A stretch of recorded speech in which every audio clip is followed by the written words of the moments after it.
What is love? What is love? Is it hurt?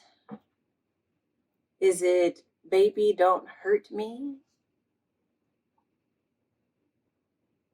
Happy February. Hello, hello, hello.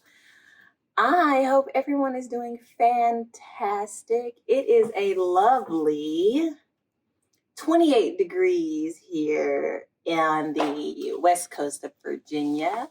Very, very nice. Very, very nice. It was much colder this morning, but it's warming up a little bit, but it's such a toasty day. So in this video, we're going to be talking about my February TBR. If you're new here, my name is Rudy, and this is Rudy Reads. I am a 32-year-old, 33 this year, but 32-year-old stay-at-home mom for now, maybe, who knows. Married to my lovely husband for 9 years. So I don't think I've ever done that little get to know you portion before. Let's move this. Yeah, that to that extent, but that's as far as it goes, I suppose. Who loves to read? So yes, Rudy Reads. If you are all about books and just the randomness of books, please feel free to subscribe to my channel. Like, comment, tell me, share with what you're reading. If you're not a reader, still feel free to do such. I am also, I guess, in a sense, I was an educator up until we moved here at the end of last year. 10 years in education, but here we are now. So let's just jump right into it. So first, if you think, man, that girl didn't even take the time to put on makeup, she's just looking dusted, crusted, and thrown away. One of the things that I want to be comfortable with in this channel is being authentically myself, and this is what I look like on a regular basis. Yeah, this is it. This is Rudy. This is me. This is about books, and I want you to know me to an extent, and be comfortable as well as sharing and being you and who you are. I have 1, 2, 3, 4, 5, 6, 7, 8, 9, 10, 11, 13 books on my February TBR, 2 of which are on my Kindle. Fun fact, I asked my husband if he's seen my Kindle, and it was on his desk. I probably put it there. But yes, so one of the goals that I wanted to have for this month was to put a huge dent in my physical books, my physical TBR. I haven't read a physical book since December. So all last month I did all Audible and Kindle, and you can see that in my January wrap up. I'll link that for you guys so you can go back and take a look at what I read last month. But yeah, this month we're going to be into my physical books. A lot of them are book of the month books that I never got to, which is absolutely fine. But that's enough said. Let's hop right into this. So first up, this is first up that I'm discussing. This is not the order in which I'm reading them. This book of the month book is called Sign Here, a novel by Claudia Lux. And I have my little Harry Potter book clips. This is a Ravenclaw one. I am a Hufflepuff. So my little page, magnetic little things here. So yeah, so this is a book of the month book that was a mystery and thriller that I was wanting to read. I think I got this back in October. So I got it during spooky season, but then it be like that. So here we go. So Peyote or Peyote, I'm going to say Peyote. Trip has a pretty good gig in the deal department of the 5th floor of hell. Sure, none of the pens work. The coffee machine has been out of order for a century, and the only drink on offer is Jägermeister. But Pei has a plan, and all he needs is one last member of the Harrison family to sell their soul. When the Harrisons retreat to the family lake house for the summer, it's my cat. When the Harrisons retreat to the family lake house for the summer with their daughters Mickey, Daughter Mickey's precocious new friend Ruth into the opportunity Pay has waited a millennial for might finally be in the grasp. And with the help of his charismatic co-worker Calamity, he sets a plan in motion. This is a sign here. I was excited about this in the beginning. Louis, come here, Louis.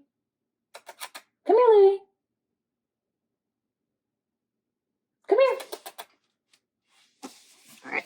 I was really excited about this book when I first got it, but the excitement has faded. Oh yeah, it says on the back when I got it, so it's October Book of the Month book.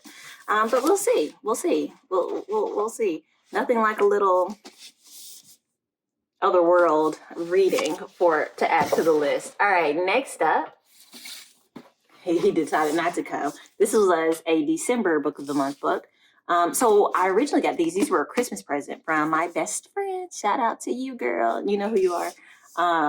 And so I got some books there. But this one, actually, I think I bought this in retrospect. Like, I don't think I got this in December, even though it is a December Book of the Month, because you can like save books. I think I saved it. But I wanted to read it for Hispanic Heritage Month.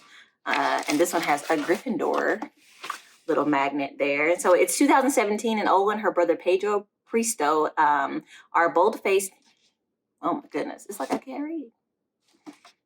Olga and her brother are bold-faced names in their hometown of New York. Pristo is a popular congressman representing their gentrifying Latinx neighborhood in Brooklyn, while Olga is a Tony wedding planner for Manhattan's power brokers. Despite their alluring public lives behind closed doors, things are far less rosy. Sure, Olga can orchestrate the love stories of the 1%, but she can't seem to find her own until she meets Mateo, who forces her to confront the effects of long-held family secrets.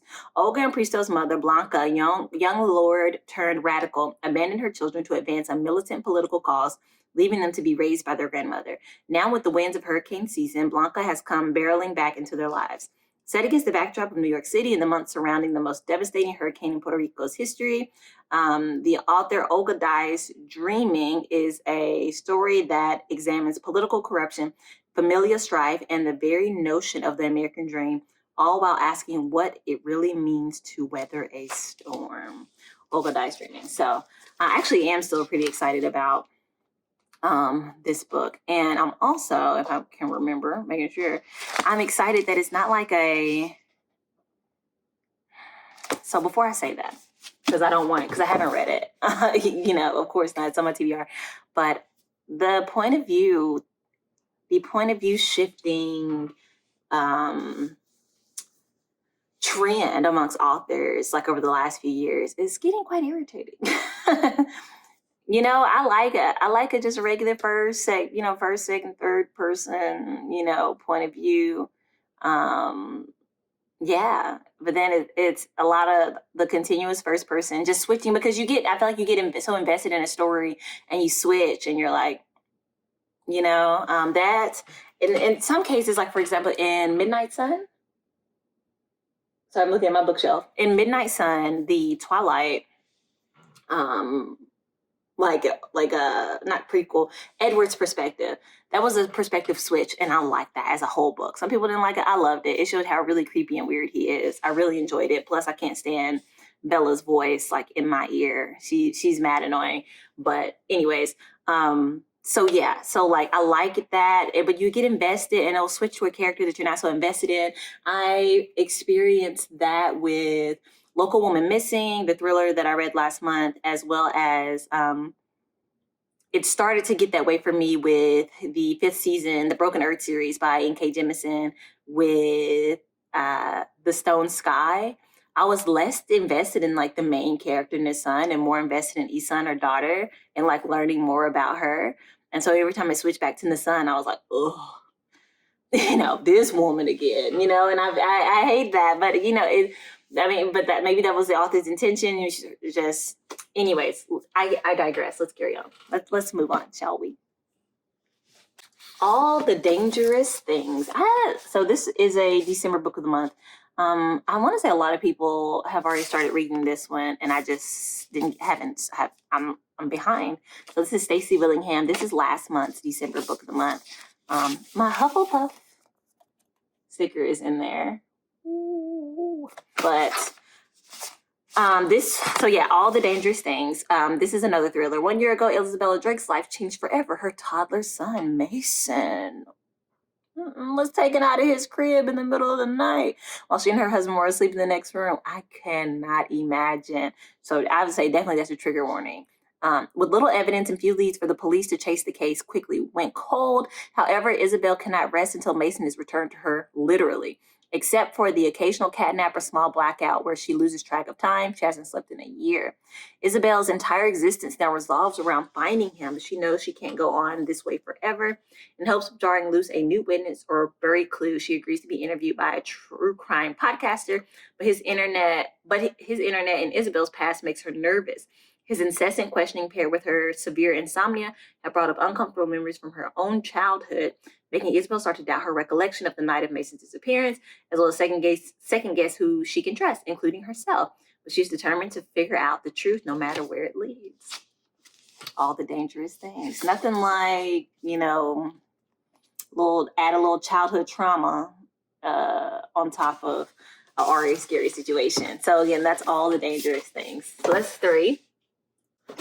The Reunion. This is January. So this right here I got last month by Kayla Olson.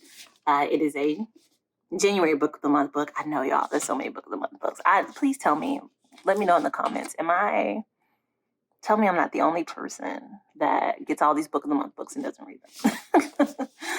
Sometimes real life happy endings require going off script. Hello. Sounds like a Netflix series. Liv Latimer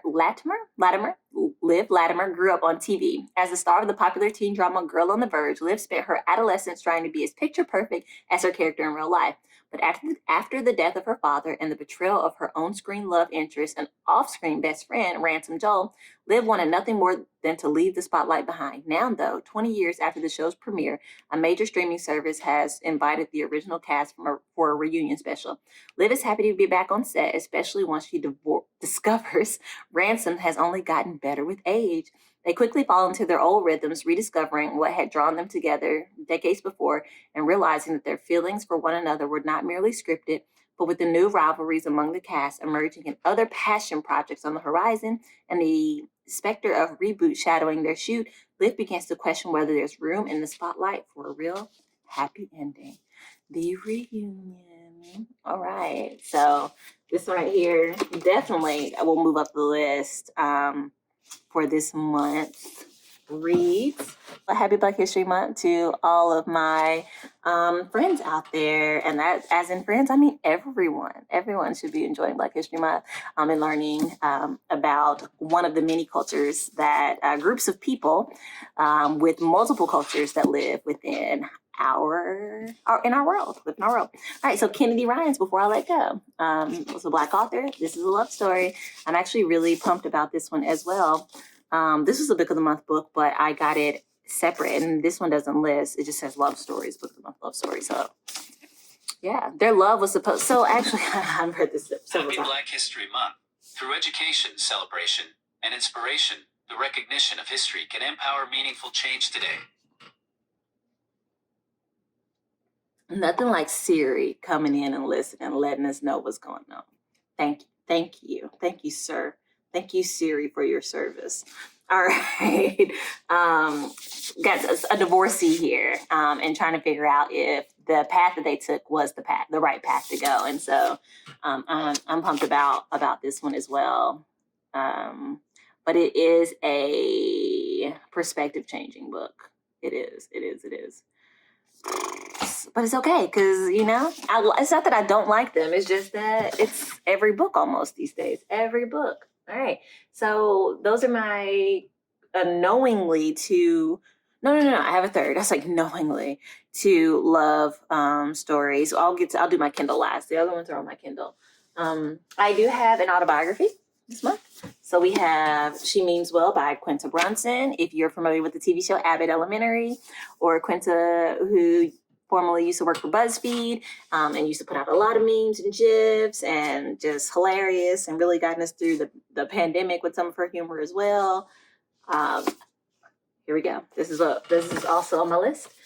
Tomorrow times 3. So tomorrow. I actually started it a little bit, and I'm excited about it. I'm hoping I can get through this one. This is what I say. Look at the words. Y'all love to read. I love to read. But the words, I'm like, man, this is a long book. This is a long read for your girl.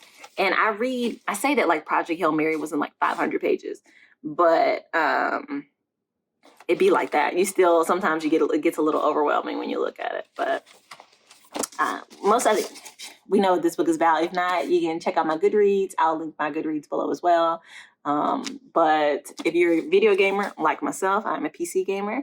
I am an avid Overwatch, Call of Duty player. So we shall see where this takes me, as well as story-based games as well. I love the Walking Dead, the Telltale series of that.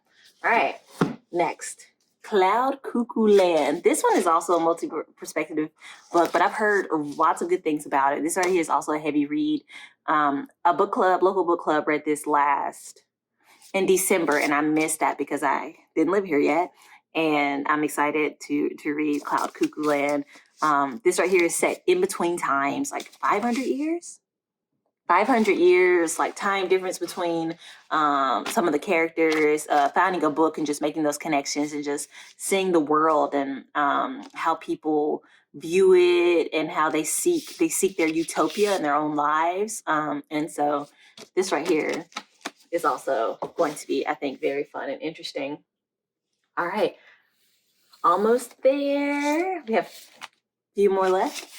All right, The Bandit Queens. This was at Barnes and Noble, and it was on when they were buy one get one half off. I want to say they had like on hardbacks they had a sale, and so I grabbed this one. 5 years ago, Gita lost her no good husband, as in she actually lost him. He walked out on her, and she has no idea where he is. But in her remote village in India, rumor has it that Gita killed him, and it's rumored that just don't die. As it happens, being known as a self-made widow comes with some perks. No one messes with Gita, harasses her, or tries to control marry her. It's been good for business. No one dares to not buy her jewelry. Freedom must look good on Gita because now other women are asking for her expertise, making her an unwitting consultant for husband disposal. And not all of them are asking nicely. With Gita's dangerous reputation becoming a double-edged sword, she has to find a way to protect the life she's built. Not even the best laid plans of would-be widows tend to go awry. What happens next sets in motion a chain of events that will change everything, not just for Gita, but for all women in the village. Filled with clever criminals, second chances, and wry and witty women, Parini Shroff's The Bandit Queen is a razor-sharp debut of humor and heart that readers won't soon forget. This is an interesting mix-up to the February love. Nothing like a little criminale, a bunch of criminal wives that are fed up with their spouses. But here we go. So I'm excited about that one too. All right, so almost there. When we were bright and beautiful, y'all, I started this book a long time ago and I have not finished it. And so I'm gonna leave it at that, and we'll talk more about this one when we do an update here. All right. My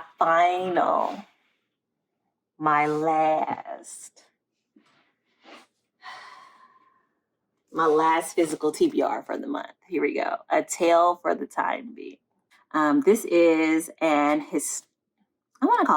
pretty sure it's historical fiction or literary fiction novel. There's definitely trigger warning here as mention of suicide multiple times. It has also multiple perspectives. It's about a young girl named Nao who lives in Japan with her mother and father, and she is bullied severely by her classmates after living in the United States for basically all of her memory, like life, like parts of her life that she remembers. She was born in Japan, but they moved to America and then they came back, and so it tells that she's trying to talk about her great grandmother This is what she decides to do, and it's going through that. I've started it. I am actually, I'm like 25%. No. I'm like 20% of the way finished with this. This is also for a local book club, and I actually have to read. I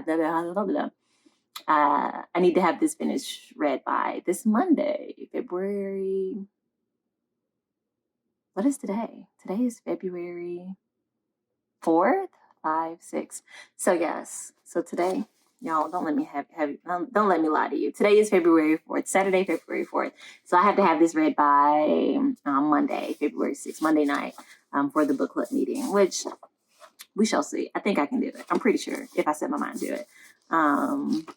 Yeah, it's actually really good. I've cried a little bit just from the treatment that she receives from classmates and just her life story in general. It's rough. But the second perspective is Ruth. So Ruth finds these journal entries that were written by Now, and she's the one kind of we're learning the story through her and her husband, who live in the United States. And so it's interesting. It's very interesting. And so I look forward to actually talking more about this after I finish this book. But again, I do recommend it because it's well written, but very high trigger warning.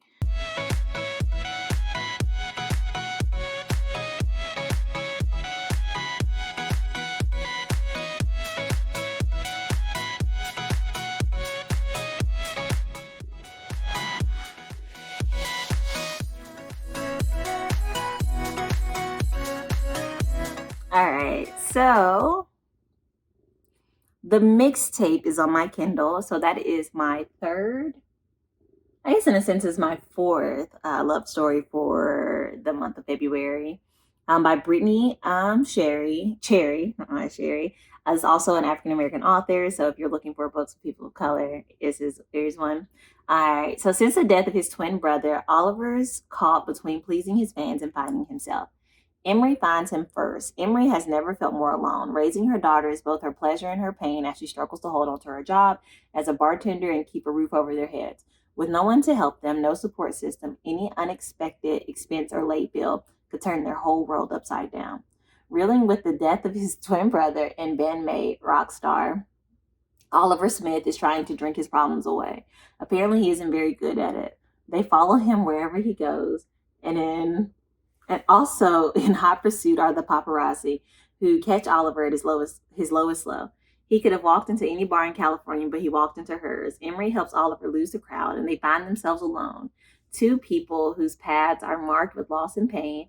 However, they hold an unshakable hope for healing. They find solace together, but can their love withstand the world? And that is the mixtape by Brittany Cherry. Hope we can get that to, there we go, to focus. This is Fat Louie. This is Louie Cat. He's trying to get into the laundry room. All right. And then my second Kindle book I have not chosen, but I know I will want to read another one, and so I'm giving myself that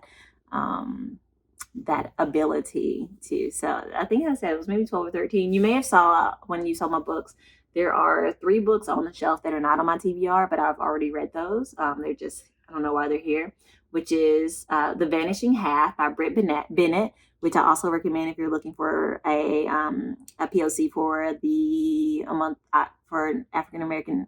Come on, Rudy.